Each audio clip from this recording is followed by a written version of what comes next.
સુરતના ડિંડોલી ખાતે આવેલા આત્મીય સંસ્કારધામ સ્વામિનારાયણ મંદિરના બાથરૂમમાંથી 2 કોલેજિયન યુવતીના મૃતદેહ મળી આવતા પોલીસ દોડી થઈ ગઈ હતી. સુરત શહેરના ડિંડોલી વિસ્તારમાં આવેલા સણિયા કણદે રોડ પરના આત્મીય સંસ્કારધામ સ્વામિનારાયણ મંદિરના બાથરૂમમાંથી 2 વિદ્યાર્થીનીના મૃતદેહ મળી આવતા ચકચાર મચી ગઈ છે.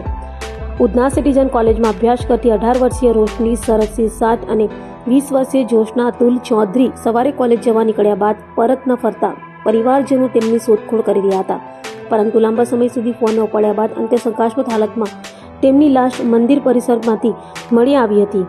ઘટનાની જાણ થતાં ડિંડોલી પોલીસ કાફલો સ્થળ પર પહોંચી ગયો હતો અને બંને યુવતીઓના મૃતદેહને પોસ્ટમોર્ટમ અર્થે હોસ્પિટલ ખસેડી આ આકસ્મિક મોતના કારણો જાણવા વધુ તપાસ હાથ ધરી છે.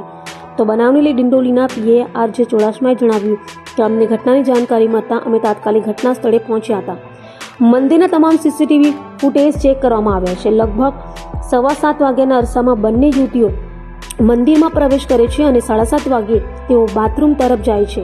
બાથરૂમની અંદરથી અમને ઝેરના પડીકા પણ મળી આવ્યા છે, જેને અમે એફએસએલમાં મોકલીશું. હાલ પરિવારનું નિવેદન લેવાની કામગીરી ચાલી રહી છે.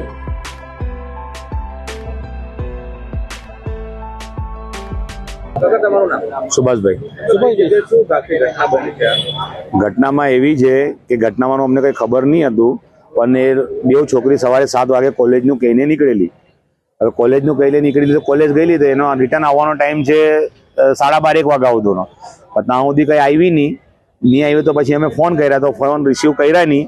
તો પછી ધીરે ધીરે પછી બધાને સગાડાને ખબર પડતી કે ભાઈ ફોન નથી ઉચકતી, કાં છે. છતાં અમે એવું કહેતા કે ચાલ આમ તેમ ગઈએ, ડિક્કીમાં ફોન મૂકી દીધો હશે તો કઈ નાસ્તા પાણી સહેલીઓ જાય આમ તેમ, તો હવે અડધો કલાક આમ કે તેમ. તો અમે પાછા શાંતિ રાખી, ભાઈ આવશે, જરા શાંતિ રાખો, ઉતાવળ નહીં કરો. પછી છેલ્લે 2-2:30 વાગ્યાથી કમસે કમ એને 50-60-100 ફોન કરી નાખ્યા બધાએ. એ મેં કર્યા, છોકરાઓએ કર્યા, આમ તેમ બીજા બધાએ ફોન કરીને ચેક કર્યા, પણ કોઈ જ રિપ્લાય નહીં આપી. તો પછી અમે 3 વાગી ગયા, તો પછી ગભરાઈ ગયા. 3 વાગ્યા પછી અમે પોલીસ સ્ટેશને ગયા. પોલીસ સ્ટેશનમાં અમે એફઆઈઆર નોંધાવી. પછી અમને કીધું કે તમે તમારા હિસાબે શોધખોળ ચાલુ રાખો, 24 કલાક પછી અમારું કામ ચાલુ થઈ જશે. તો પછી અમે અમારા રીતે શોધખોળ ચાલુ કરી. પછી જેમ જેમ ટાઈમ જતો ગયો તેમ બધા ગભરાતા ગયા, ભાઈ સાંજ પડે છે, રાત થઈ જશે, પછી ક્યાં હોત આપને. તો હિસાબે અમે પછી શોધખોળ ચાલુ કરી. અમને પછી લોકેશન બધી મળતા ગયા, ભાઈ સનિયાના મહિલા, પછી ખરવાસાના મહિલા, બધા લોકેશનમાં અમે બધું ખેતર, ગામડા, આજુબાજુના જેટલા બધું શોધ્યું, ગાડી તપાસ કરી.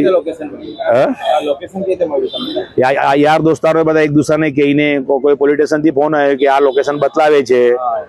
હા, તો હિસાબે અમે એ લોકેશન પર ફરતા રહ્યા. તો પછી છેલ્લે પછી અમને સનિયામાં સ્વામિનારાયણ નવું મંદિર બને છે, ત્યાં ગાડી અમને ગાડી દેખાઈ. તો પછી અમને ડાઉટ ગયો. તો હવે અંદર ઘૂસ્યા તો એ લોકોના ચપ્પલ બેવના નીચે હતા અને મંદિર 8 વાગે બંધ થઈ ગયેલું હતું. તો કોઈ હતું નહીં ત્યાં. સાંજે 8 વાગે બંધ થઈ ગયું. 8 વાગે પછી અમને ખબર પડી ગાડી અહીંયા પડેલી છે. તો ગાડી ત્યાં જોઈ પછી અમને ડાઉટ ગયો અહીંયા જ કશે. મંદિર 7 માળનું છે, બહુ મોટું મંદિર છે. તો કમસે કમ એમાં અમને શોધવામાં, બધી રીતે શોધવામાં અમને 3 થી 4 કલાક ગયા.